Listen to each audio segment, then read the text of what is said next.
Tak banyak yang tahu, Komando Pasukan Khusus yang disingkat menjadi Kopassus yang merupakan bagian dari Komando Utama Kotama Tempur yang dimiliki oleh TNI Angkatan Darat Indonesia, ternyata memiliki sebuah pasukan elit yang bernama SAT-81.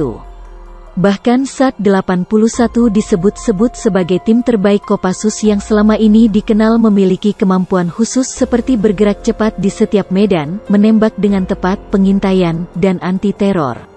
Satgulter 81 adalah satuan elit Kopassus yang dibentuk oleh Luhut Panjaitan dan Prabowo pada tahun 1981.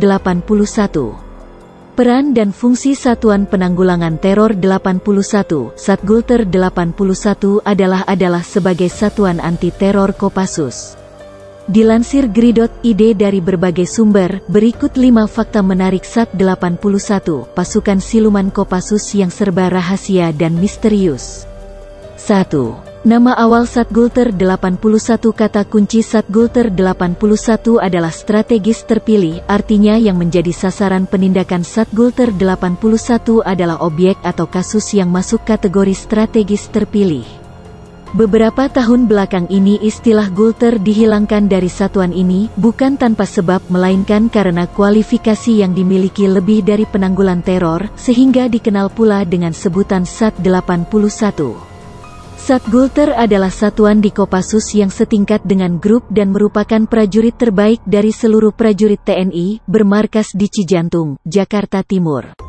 2. Dikabarkan diterjunkan Buru Nordin M. Top, Bom Sarinah dan Makobrimob Kelapa II. Suasana di dalam Makobrimob Kelapa II, Depok, Jakarta, Kamis 10/5 pasca kerusuhan dan penyandera Satgulter disebut diturunkan juga untuk mengejar teroris Nordin M. Top dan kawan-kawan pada 2009 lalu.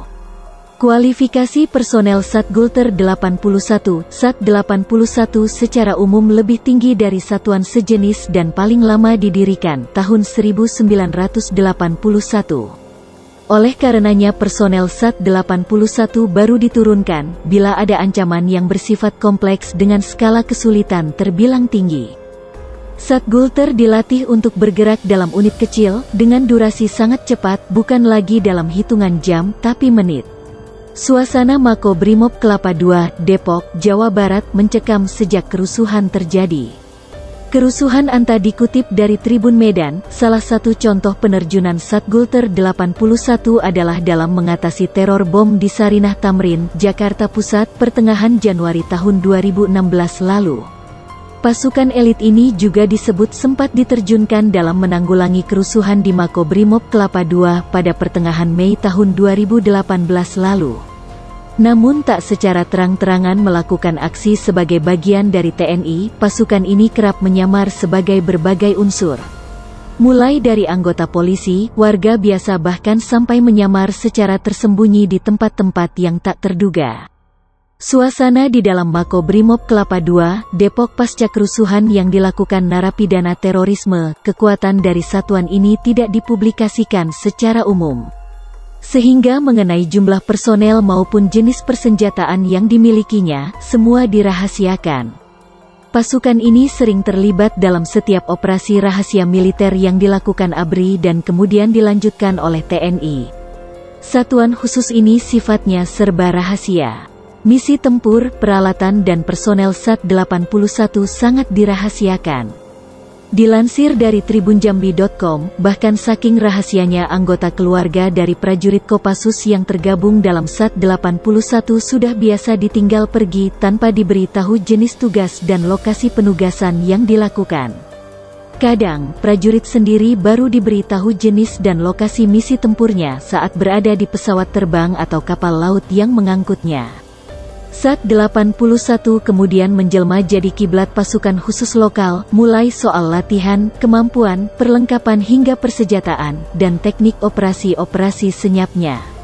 4. Diterjunkan dalam unit kecil dalam penugasan, SAT-81 bergerak dalam unit kecil yang disebut seksi dengan berkekuatan hanya 10 orang atau unit 4-5 orang. Untuk penyamaran, SAT-81 tidak mengenakan tanda kepangkatan di lapangan. Dengan informasi yang serba terbatas, diperkirakan SAT-81 saat ini berkekuatan 1000-an personel. Masa penugasan juga ketat. Satgulter dilatih untuk bergerak dalam unit kecil, dengan durasi sangat cepat, bukan lagi dalam hitungan jam, tapi menit. Namun, jika yang dihadapi pasukan gerilya, maka yang diterjunkan bukanlah pasukan Sat-81. Melainkan satuan lainnya seperti Grup 1 dan Grup 2 kualifikasi para komando atau Grup 3 Sandi Yuda operasi senyap. Sempat diterjunkan dalam menanggulangi kerusuhan di Makobrimob Kelapa II pada pertengahan Mei tahun 2018 lalu. Namun tak secara terang-terangan melakukan aksi sebagai bagian dari TNI, pasukan ini kerap menyamar sebagai berbagai unsur. Mulai dari anggota polisi, warga biasa bahkan sampai menyamar secara tersembunyi di tempat-tempat yang tak terduga. Suasana di dalam Makobrimob Kelapa II, Depok pasca kerusuhan yang dilakukan narapidana terorisme, kekuatan dari satuan ini tidak dipublikasikan secara umum. Sehingga mengenai jumlah personel maupun jenis persenjataan yang dimilikinya, semua dirahasiakan. Pasukan ini sering terlibat dalam setiap operasi rahasia militer yang dilakukan ABRI dan kemudian dilanjutkan oleh TNI. Satuan khusus ini sifatnya serba rahasia. Misi tempur, peralatan dan personel Sat-81 sangat dirahasiakan. Dilansir dari tribunjambi.com, bahkan saking rahasianya anggota keluarga dari prajurit Kopassus yang tergabung dalam Sat-81 sudah biasa ditinggal pergi tanpa diberitahu jenis tugas dan lokasi penugasan yang dilakukan. Kadang, prajurit sendiri baru diberitahu jenis dan lokasi misi tempurnya saat berada di pesawat terbang atau kapal laut yang mengangkutnya. Sat-81 kemudian menjelma jadi kiblat pasukan khusus lokal, mulai soal latihan, kemampuan, perlengkapan hingga persenjataan, dan teknik operasi-operasi senyapnya.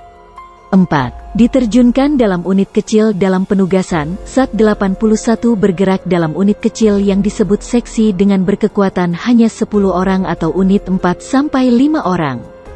Untuk penyamaran, Sat-81 tidak mengenakan tanda kepangkatan di lapangan. Dengan informasi yang serba terbatas, diperkirakan Sat-81 saat ini berkekuatan 1000-an personel. Masa penugasan juga ketat. Satgulter dilatih untuk bergerak dalam unit kecil, dengan durasi sangat cepat, bukan lagi dalam hitungan jam, tapi menit. Namun, jika yang dihadapi pasukan gerilya, maka yang diterjunkan bukanlah pasukan Sat-81. Melainkan satuan lainnya seperti Grup 1 dan Grup 2 kualifikasi para komando atau Grup 3 Sandi Yuda operasi senyap.